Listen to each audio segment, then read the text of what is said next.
Welcome to Life Bursts. I'm Matt. And I'm Sarah. Today, what does this teddy bear with the blue shirt and black shorts and a flower on his right hand got to do with our guest for today?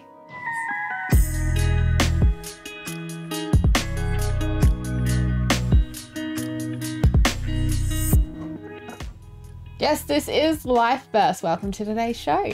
It's great to have you joining us online on our live stream, or on you might be listening to us on community radio, community television, or many other ways. It is fantastic to be sharing another story with you today. In the studio today, we have Marge. Welcome, Marge. Thank you. Yes, and welcome. Great to have you. Tell us, where did life start out for you? Take us back to the beginning. Well, I know when you do TV and podcasts and things, you need a script. So I've got a script here. Okay. Right. All right. Okay. So this is what I've got all to talk about. But on the other side here, I've just got, hello, everybody. Okay.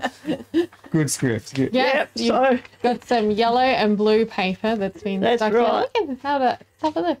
you want It me was to a have good. a look? It was a good visual gag. Okay. It's disappeared now. All right. Yeah, so no, I was born at the Mount Barker Hospital, and the nurse or the doctor said to Mum, you know, oh, she'll be coming along in the morning, no worries. Well, that night, I didn't want to hang around, and yeah, I was born at night with a midwife, and that the doctor didn't get around to delivering me. So from there, I grew up on the family farm. Our farm was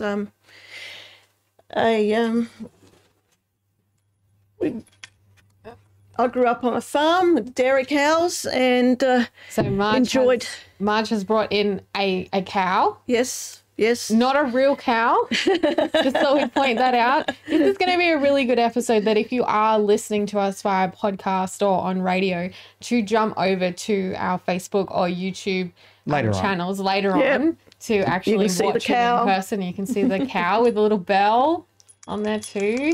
Okay, so you had a few of these around your farm growing up, dairy yes, cows? yeah, we had about 100, and we milked them. My ancestors milked them by hand, of course, back then. And then I used to go up to another farm, which they had about 300 acres, and I used to help up there with the calves, feeding them and collecting the milk and rounding them up. And yeah, so I spent a lot of time at the neighbours, actually. Mum hardly ever saw me. Even after school, I would go straight up there and, yeah, help at 4 o'clock. And I didn't do the morning shift. The morning shift was looking after my cows, actually, feeding them before I went to school and feeding the ducks and the guinea pigs and the rabbits and everything like that. So, yeah. So it sounds like an introduction to an outdoor life and a life of hard work. Absolutely. Yes. Yeah. Thoroughly enjoyed it with the, you know, playing in tree houses and climbing trees and things that kids can't do these days. But yeah, it was a glorious time. Yeah. So, I grew up with my teddy bear. Now, a lot of people would have these sorted around in the baby booming years. Okay, we've got him in the studio here with us. Yes, He does Wave, everybody. He looks like he's been around a bit. Yeah, his name's Ted. Ted. Yes. Ted. Yep. And the jacket that he's wearing actually came from a friend from Loxton. We went up there to have a holiday one time with Mum, and for about, I don't know, a fortnight, I think it was. And while we were up there, she said, I need to do Ted a outfit. So she did up a little outfit for him, and I was happy as Larry. So it's a yellow teddy bear with a blue jumpsuit That's on. right, And there's yes. something So that's pretty special. Ted's been around many years. You've managed to preserve him. Well, yes, and, I mean, I haven't mentioned, you know, what year I was no, born. you haven't. Yeah. But for those out there, you know, yeah, they'd know what era I was from. Yeah. because so, of the teddy bear. yeah. Yes. Matt, do you want to pass the cow over this side? We could put it at the front today. I feel like we're going to have so many Bits and Our pieces. table will be growing as the story grows. Yes. Okay, so growing up with around family, but also some Yes. neighbours as well. That's right, yeah. Siblings. Yeah, 2 brothers. One, Philip, he's older than I am, and then there's Timothy, and then there's myself. And we got on really, really well, and we still get on very well together. You know, we're always helping. We're a very helping family, and, yeah, look out for each other. So what was the age difference between all of you? My eldest brother is 12 years older than I am, and then Timothy's 5 years older than I am. So what was it like with Philip being so much older than you? Well, I didn't really know that much. I mean, I found out when he left work, he'd been working for 42 years, and I went, now this is going to let people know roughly how old I am. I worked out that I was 6 when you started work, and yeah, so he was always working and everything else, but Timothy and myself, we used to hang around playing dams and do fun things. What type of things did you used to get up to in the dams and swimming pools and tree houses that you talked about before? Oh, right. Well, I made a boat. I always wanted a boat, so I made up a wooden crate with put plastic in it as a lining, and went out in the dam and that. We went yabbying. Mainly yabbying and just playing around and swimming in the dam, yeah. And then my brother made up a swimming pool. We dug out a great big area and he covered that in plastic, and we used that as a swimming pool. And that was about 2 feet deep, but it was good. Yeah, nice. Yes, it's nice to cool off on a hot summer's day. It was, yeah. And what about on the weekends? What did you get up to? The weekends, just, kid stuff. It's just anything different. That's cool. Tomboy stuff. Right. I used to ride my bike everywhere and make out that I had an imaginary friend, and and we did a lot of bike riding. So always wanted to be a policewoman. Okay. And that. So I no always time for dolls and for you? No. Tomboy stuff. Yes. I had a friend, an Aboriginal friend. She was very close, and she wanted to come to my place after Sunday school, after church, a few times, but all she wanted to do was play dolls. I didn't like that idea. I was into the Lego and the fun stuff outside. Right. Yes. But yeah, I still had dolls. I've still got them today, and that. But yeah. What about school? Where did you go to school, and how was that for you? Yeah, I went to school at Echunga Primary and did 7 years there. My 2 brothers before me went to Echunga Primary. I found out that my mother used to push a pram with Philip in it as a baby to school, which is 2 kilometres away. Right, okay. One of those great big 4-wheel prams, cane, Okay. And that, And I thought, oh, wow. And then she did the same for Timothy. Right. But as for me, well, we just walked to school, or I rode my bike. And Mum used to always ride a bike in with me. Yeah. So, or I'd walk home with friends at night time. But I wouldn't walk home. I'd walk straight up the hill to the farm. Right. You've talked a lot about your mum. Where was your dad during all of this? Dad was, he was a woodcarter, and he cut a lot of wattle and that in the area through Harndorf and Paketown, that area, and used to then sell it to Patterson Brothers, which was at Mount Barker, and they're not there anymore. But he then became a mechanic, and I used to, that's where I spent a lot of time too, down in the shed, sitting on the fender, looking into the engine and watching him, lift out engines and tinker around and that. We're into tinkering, and that, which is really great fun. Yeah. We will be back with more Life Bursts with Matt and Sarah. We're chatting with Marjorie straight after this. This is Life Bursts with Matt and Sarah, and we are chatting with Marjorie. Now we're up to the part, Marjorie, where you are tinkering in your dad's shed, engines and everything. Take us on the journey from there. From there, he used to work on semi-trailers and for Gilbert's Transports, and we used to go, sometimes he'd ring up and go, quick, pack up the kids, we're all going to Victor Victoria to fix up one of the trucks because they'd broken down. And so off we'd go. We'd pack up the whole family. Wow. Oh, except for Philip. I don't think Philip was involved. Maybe earlier. But anyway, he... we'd all off to Victoria, at Horsham, mainly. And, and we'd sit there during the night while he was fixing up these semi-trailers, just Mum and myself. Mum would go along, and Timothy, we'd go along to keep him company and that. So we enjoyed it because that meant we didn't have school the next day. So, that was a good bonus in it. Or we'd get back to school late, but mainly we'd have the day off because it was a matter of going over there, working in the dark, and he'd drive home in the dark. And, so from there, he used to take me to school, and when I started in grade 5, he would go to drop me off, and I'd be bawling my eyes out because I didn't want to go to school.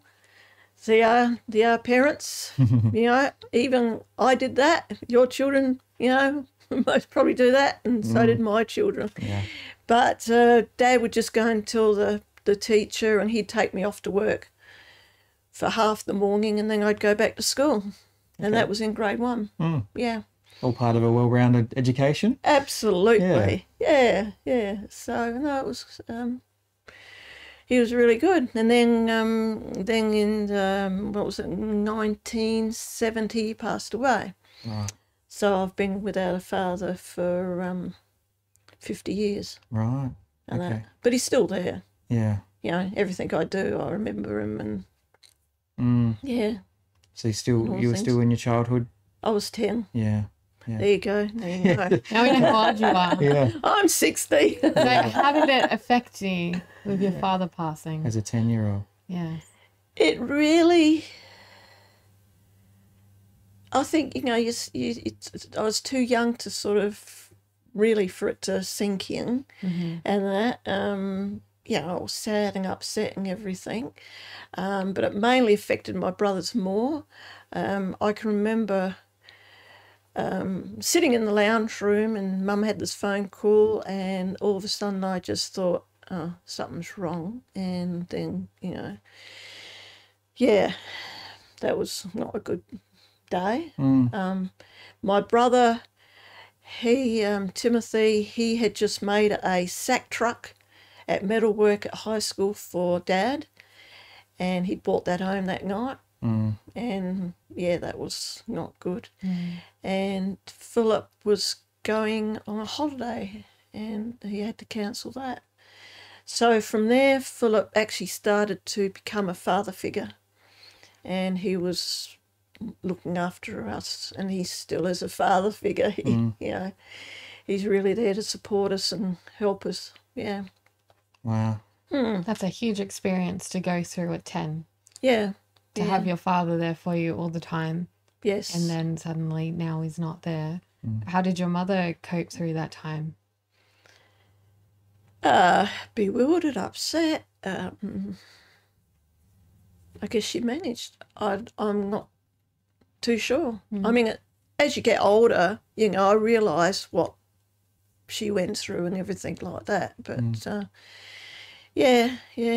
she just got on with life. And what do you think helped her get through that time? Have us children, friends, support, the church community, and she was always a outgoing sort of a person, always going out to places. Never drove or anything like that, but she always found someone to pick her up and take her and that. So no, mainly family and support and love through that. But, I can find out, sort of realise now, with what she would have had to cope with on her own with us 3 children. And even though we were good kids, Of course, sure, that's right. Yeah. So as you moved then through that with a new family setting and into your later years of schooling, what did the future look like? What were your hopes as a child looking to where you might go next? She wanted to be a policewoman. Yes, I wanted to be a policewoman. How long did that hope It's just, that was something you continued to want to do? For quite a while. I still like doing detective work. Okay. You know, I always suss out what my kids are doing because they leave something laying around and I go, okay, yes, I know what you've been doing today, and things like that. So, I do enjoy it. Right. But then I wanted to be a veterinarian. And, I used to, pull frogs apart and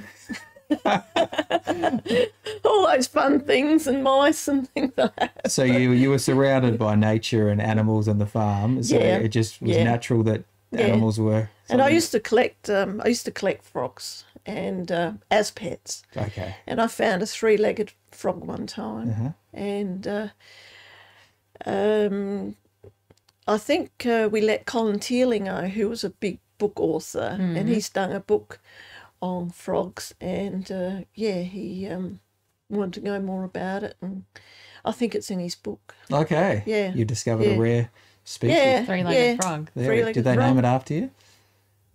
What, 3-legged? We'll have to find the book, won't we? Yeah. Yes. It's in the cupboard somewhere. Right. So did you move on after Yuchunga Primary School to another school? Or? Yes, I went on to it was Adelaide Tech down at Cunningham Street, and the reason for that was my brother Philip used to work in Cunningham Street. So that was down one end and the high school was up the other end of the street. So he would drop me off, and then I would, after school, I'd then go down and wait for him to knock off work, and I might get home at 9 o'clock, but I'd do my homework. It was one way of getting my homework done. Yeah. So, But again, he used to, he was a salesperson at Poly Products, and he would go off to Murray Bridge selling plastic bags in the morning. So we'd go into Murray Bridge, he'd do his bit, I'd get to school late. Right. So again, I wasn't a bludger, sorry. But I'm seeing this pattern emerging right now. It's a constant pattern. So quite often he had to do work stuff on the way home or before school. And I just went with the flow. Because being in Yuchunga, there obviously wasn't any buses to get you down into the city. No buses or anything. I mean, unless you wanted to catch the 7 o'clock one and get back by 6 o'clock and things like that. But it was just more convenient. And the reason I went there was otherwise I would have had to be riding my bike in the rain. And, it was just... Timothy my other brother went to Glungunga High too. They changed to Glungunga High. And now they're Glungunga International, I think. Yeah. Yeah. Okay, it's a bit of history there. Yeah. So, I did a lot of sport there and things like that. So, So when you finished school, what happened next? What happened next? Oh, well, I got myself a car. Okay, here comes another prop. My nice green Morris 1100. Okay, so... And it almost looks like that too, doesn't it? We've got, for those who are listening, we've got a hand-drawn, beautifully hand-drawn. Show it to your own camera there. Yep, Reese will put the camera on. There we go. You can see what you're doing. All right. Yes. So, my first car was a Morris 1100. And that was fantastic. You could finally not have to be driven everywhere. That's right. Yes. And I went to... went on holidays in it and everything else. So at the age of 16, because I'd already ridden on the family property and everything else, it didn't take long for me to get my my L's, and so I started the Mount Barker Courier. Okay. Well, no, actually my first job was at Poly Products. Okay. Yeah, which was down at Regency Park at that stage. And the manager at Poly Products, where Philip works, said, well, until Marjorie can find a job, she can work here. And that was counting plastic bags and dealing with slippery plastic on a hot 36-degree day. Luckily, I had that job for 3 days, and I went on to work at the Mount Barker Courier. Now, what is the Mount Barker Courier for people who aren't aware of what that is? The Mount Barker Courier is a newspaper. I should have brought one in. Sorry. It's okay. You've brought so many props. It's okay. There's still so many more to come, everybody. It's a newspaper. It's the Adelaide Hills newspaper here, which runs from Mount Barker. And, yeah, I did a lot of cut and paste there. Excellent. When we come back after the next break, you're going to tell us a little bit more about that and what cut and paste actually is. Because many people won't actually know what that is. So this is Life Burst with Matt and Sarah. We're chatting with Marjorie. We'll be back straight after this. You're joining us on Life Burst with Sarah and Matt, and we are chatting to Marge. You've talked about getting work with a newspaper. That's correct. Cut and pasting. So have you brought in some scissors and some clag glue to show us what you used to do? What is cutting and pasting in a newspaper setting? Cutting and pasting as a newspaper is you... Here we go. Yep. Here it comes. You may be able to see this. I'm not sure. So you got a piece of paper. I've got a piece of paper with lines in it. Yeah. Okay. Now, the page, and it still is, made up of 41 centimetres deep Yeah. by 7 columns across. So when you get the Courier or a newspaper, you can see it goes in columns. So when we get, it's very hard to explain. That's okay. That's all right. So when we get photos and that, it will come through and it's made into a bromide. From a bromide, we then cut them. What's a bromide? A bromide is a... Take us back. 27. I have no idea read what's it. a bromide. What is this? Okay. A bromide is made up of pixels of greys and whites and, you know, your different tones. Okay. But it only comes out in grey and white because that's what the newspaper is. Until further down the track, we got to doing colour. So for quite a few years, we just did black and white. Okay. Um, Now you can go, and she's brought brought in- more. I brought more. So Okay. What have you got? this is a book I did on the Mount Barker Courier, Yeah. and I'll explain more about It's a blue book. why I did this book. Okay, so this is your handmade. Handmade book. Okay. History of the Courier. So we have what's called a linotype. I haven't got a picture of the linotype, but here is a gentleman that is holding a tray, a wooden tray that is in columns. Again, your 7 columns by 41 centimetres deep. And with the linotype, it would print out your a metal sort of a block with lettering on it, which was raised. That's it. Yeah, which was raised. So you can just sort of see it was made out of board, and they had to then put it together to do your writing. From there, they would actually roll through ink over the top of it with put paper onto the metal lettering, and then put a roller through it that would print the lettering on. So you squish it together. You squish it together, and then that made that. So then when we get it as a paste up person, we would then have to cut it out and put it into different segments. So we used to have miscellaneous, used cars, real estate and everything like that. And we'd cut it out. I should have brought some things. You've brought lots of things today. Back to our piece of paper, everybody. The big one that was But if before. I could say, this has got printing on it and everything else. Smaller piece of Right, paper. yep, small piece of paper. We cut it out, so it's been cut out. Now your cutting out is done by your normal dinky die knife. Yep, Stanley knife. Yep. Stuff. Stanley Got a knife. Stanley knife, and that. holding it up. Always use the Stanley knife. And we'd have a rular. And a ruler. She's And brought a a ruler ruler. too. Okay. Right. Perfect. Okay. Yes. So what happens I've then- tried to cut things without a ruler before. Yeah. I can see the wisdom. I have a box full of things here. Very big box. Yes. So we would have an advert. People would, ring in and want to advertise Sale. a sale, right? A garage sale. Yep. Okay. Matt's going to have a garage sale. And Yep, you're going to have a garage sale, and you. you've sent him what you want written in the garage sale. So the linotype people would then type that all up. We'll actually put all the lettering singly, GAR, all single, into these little boxes tray and print it out. Then it would come to us, and it would come in a big piece of paper, but then we would have to cut it out. And imagine it's got garage sale written on this piece of paper. It's a smaller piece of paper. Yeah. You wanted a border around it. So we would have to get our ruler, He's so fussy, isn't he? our texter, The border too. and we would draw up. You wanted a, what size was it? 7 by 2. Yeah, look, that sounds We great. called 7 by 2. So Whatever 7 whatever your centimetres special down is at the time. by 2 columns across. Oh, yeah, big one. Yeah. Yep, you're going to get a big one. That'll cost you millions of dollars, as my manager used to say. Yeah. Cost you thousands. It's a good garage sale. With our advert, we would then put it through what's called a wax machine. Everything was done with a wax machine. That would go through and it would wax the back of the advert.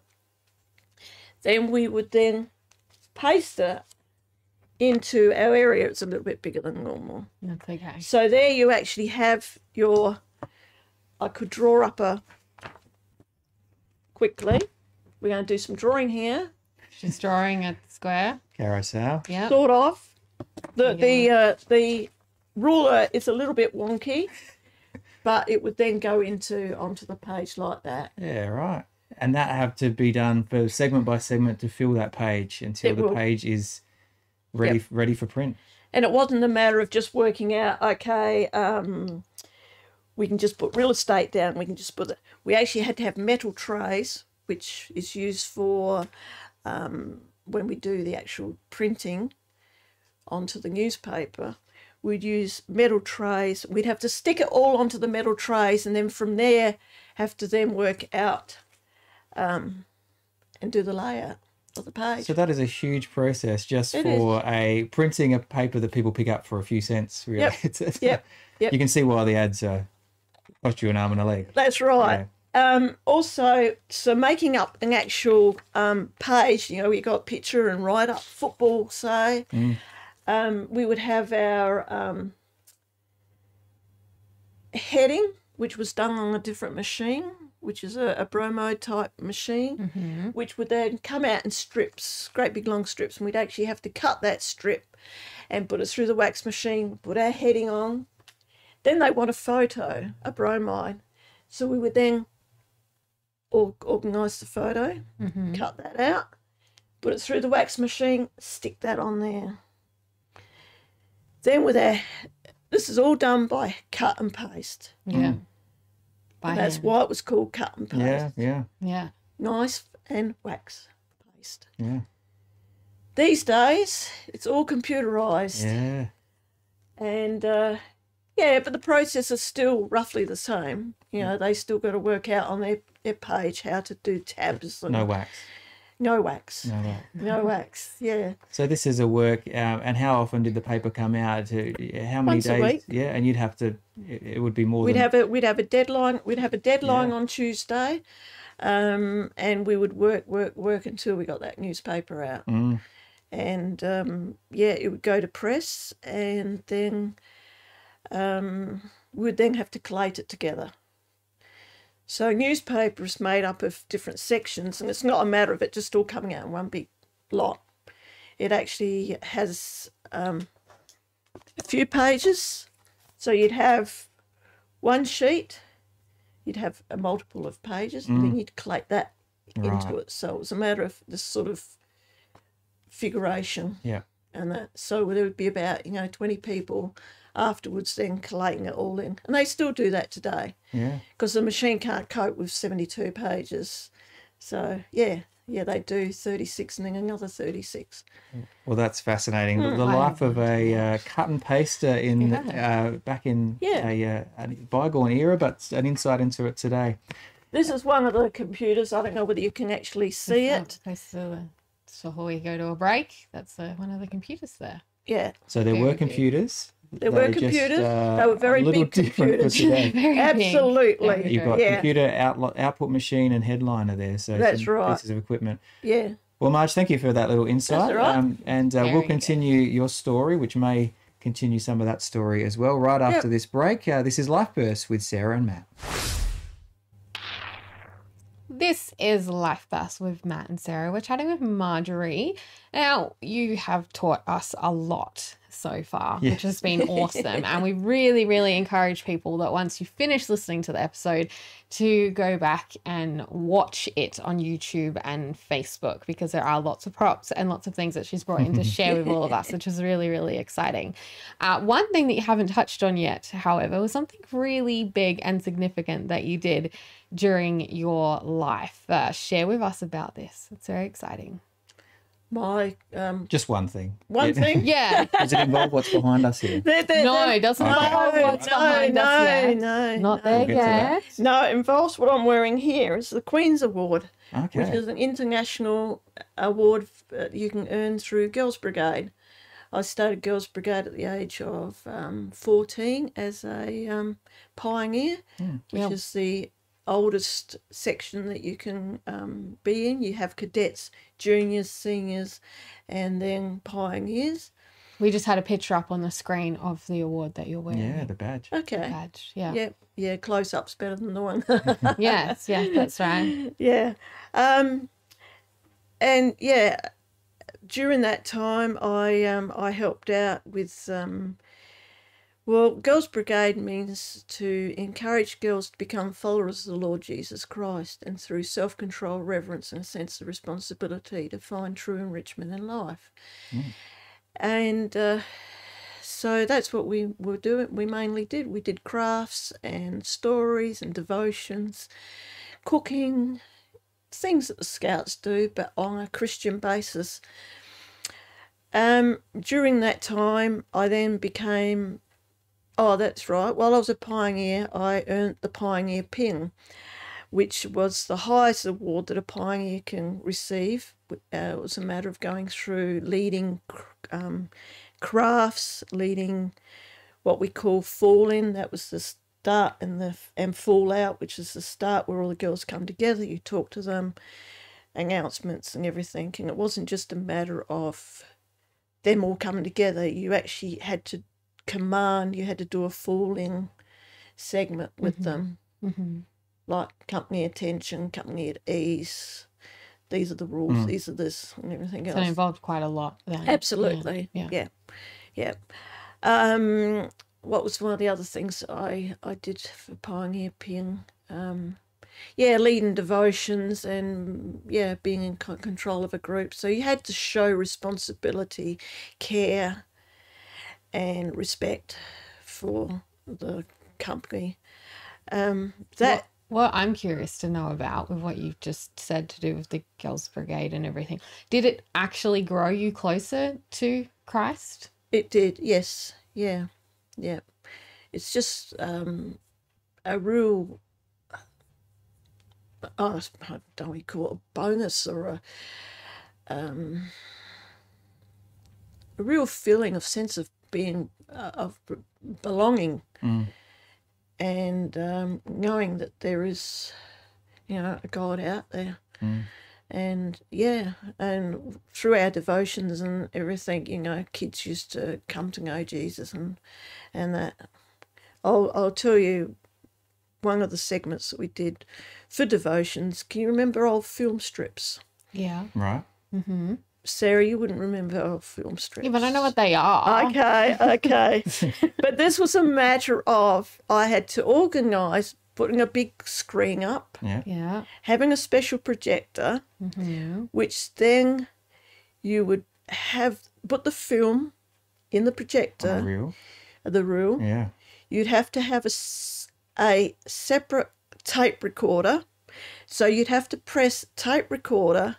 You'd also have to press the camera, the projector, at the same time. Right. But when it came to changing the slide, it would go ding, ding, and you'd change the slide. And then it would tell you another bit of the story. Then it'd go ding, ding, which would then tell you to then change the slide again.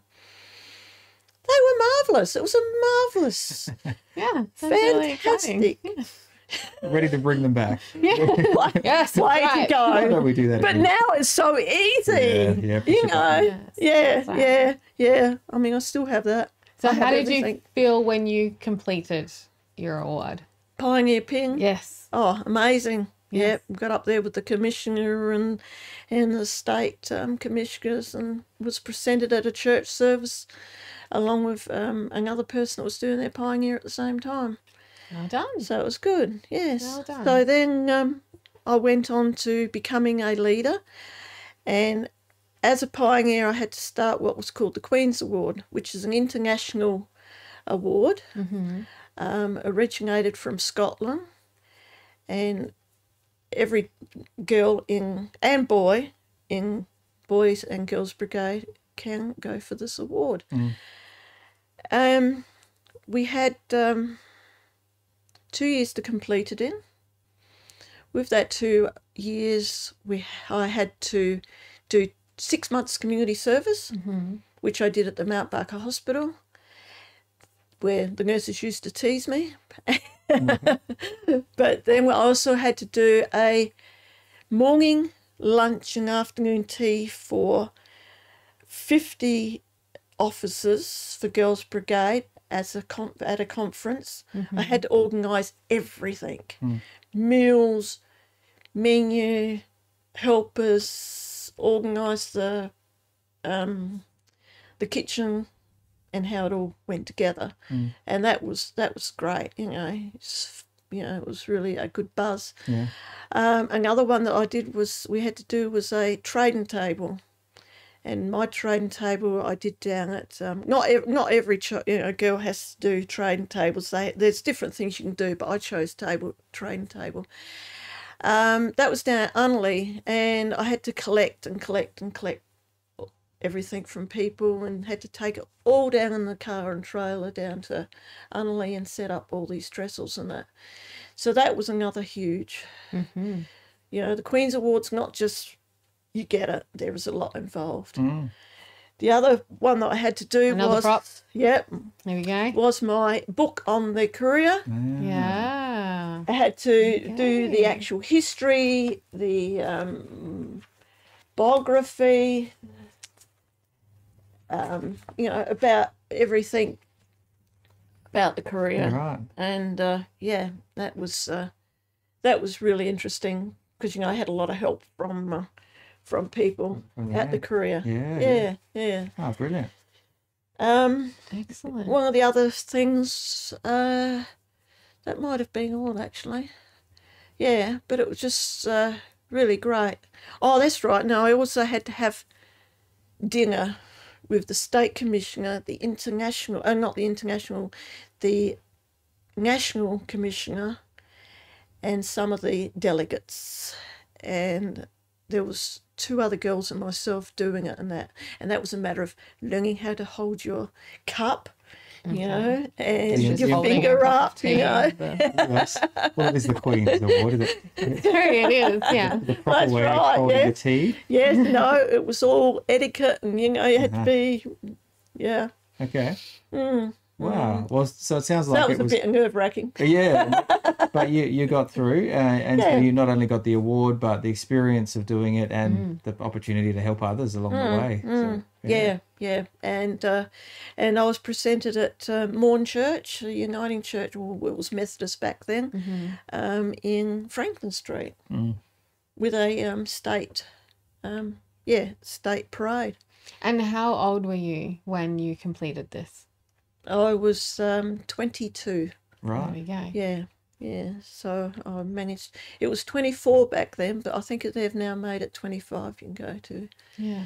So yes. Well done. Yeah, Another thank you, really thank you. insightful 10 minutes of the program. Yes. Learning so much today. This is Life Burst with Matt and Sarah, chatting with Marjorie. We'll be back straight after this. This is Life Burst with Matt and Sarah. We're chatting with Marjorie today, and we've got to the final segment of the show and realised that there is so much more of her story, as there often is with our guests. So there's going to be some things that you can see in the background that we're going to talk about next time when we have Marjorie come back again.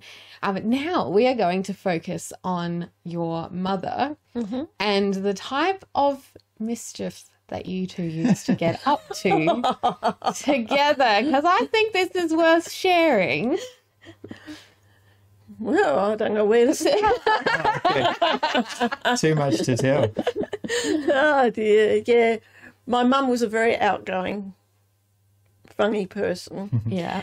And, well, just to start off with, I think I mentioned how she used to not be able to drive. Yeah. So she'd have lots and lots of people, turn up and pick her up and take her shopping or take her to guild. She was involved with so many things. I found all of her diaries not that long ago, and going through it, I'm thinking, how did she do it all? It was like she'd be here, there and everywhere else. She was very caring. She used to childmind the neighbours' children, and she had 5 of them that she looked after and that. And, used to spend... She did lots of babysitting for people in the community in Ichunga. She was involved with so many church organisations. Very interdenominational, my mother was. Interdenominational, right? Yeah. Across the different... Yeah, just to give you an insight of Mum. She lived in Adelaide, and Dad lived up here at Longwood. And Dad met Mum at a supermarket, CPS stores down in, I think it was Grote Street. Not sure, but anyway. Anyway, they got to know each other, and Mum would catch the train up to Belair, and then on to Stirling, the old Stirling railway station there. But she wouldn't just catch the train. She'd ride a bike from Glandore to Goodwood, catch a train, and then get off at Stirling and ride her bike. If Dad wasn't there, if her boyfriend wasn't there to pick her up, she would then ride her bike to Longwood. Wow. So that's quite a fair distance. That's impressive. Yeah. Just look on Google Maps and work out. Really hilly too. Yeah. How far it was. So he was pretty fit. Yeah. She must have been. She was pretty fit. Yes.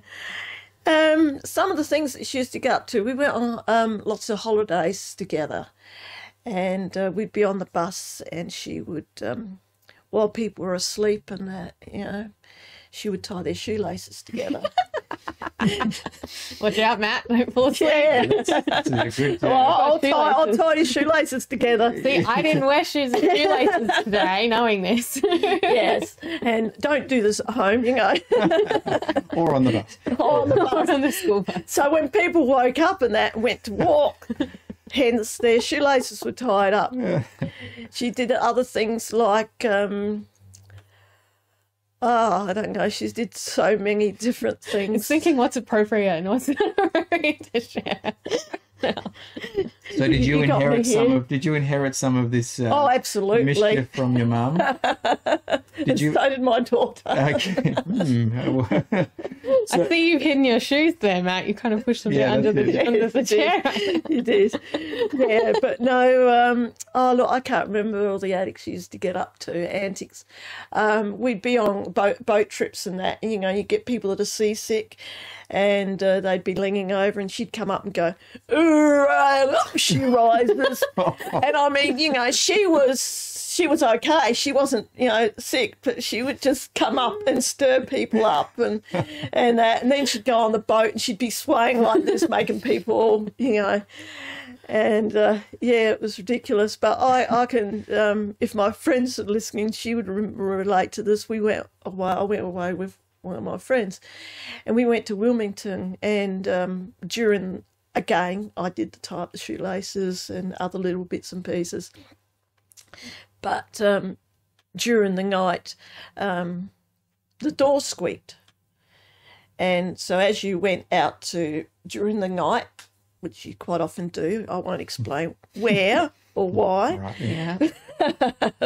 But the door would creak, and it really got annoying. So I said to Kate, I said, we've got any fly spray or anything? We found some margarine that we had, and those little sachet things. Yeah. And so I put my finger on that, and I did the door hinges like that.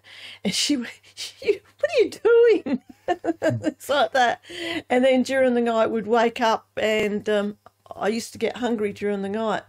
So I'd be fossicking, in my sultana packet, trying to find sultanas, and we used to have a ball together. Right. She says, "What are you doing?" It was like That's fun. Yeah. Wow. Yeah. There is so much more to share of your life, and that's why we do Life Birth. But we are coming towards the end, and we have been pre-warned by you and the producers that you have something that we have to get involved in. So we are allowing plenty of time. So, Matt, right. we'll let you ask the question. Yeah, well, as we ask all our guests, Marge, if you had a piece of advice to give whoever's watching or listening today, what would that be? My advice to you is you can do anything in life. Just all you need to is to believe in yourself, and you will be amazed at what you can achieve. And through that, I have a whole lot of Oh, look at all cutouts this. here.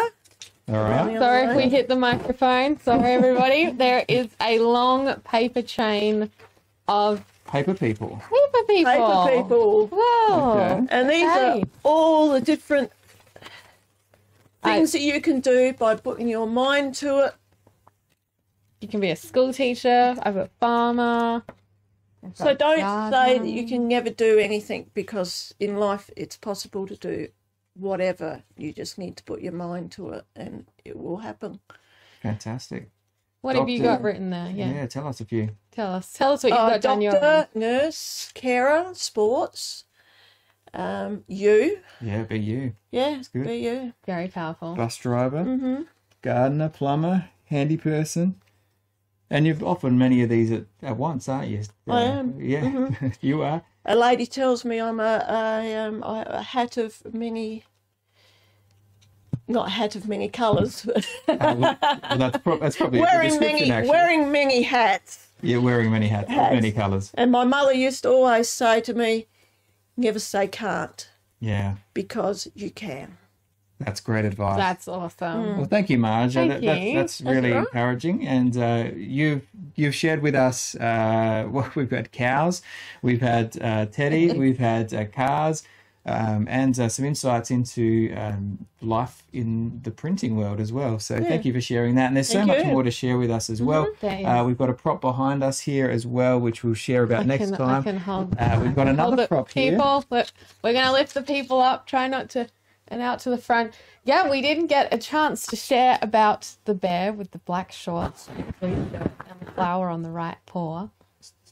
So that'll be next time. That'll be next time. So well, thank you for joining us, and thank you, Marge, so much for sharing a little bit of your story pleasure. today. And we look forward to hearing more in our next upcoming episode as well, where we then. continue that.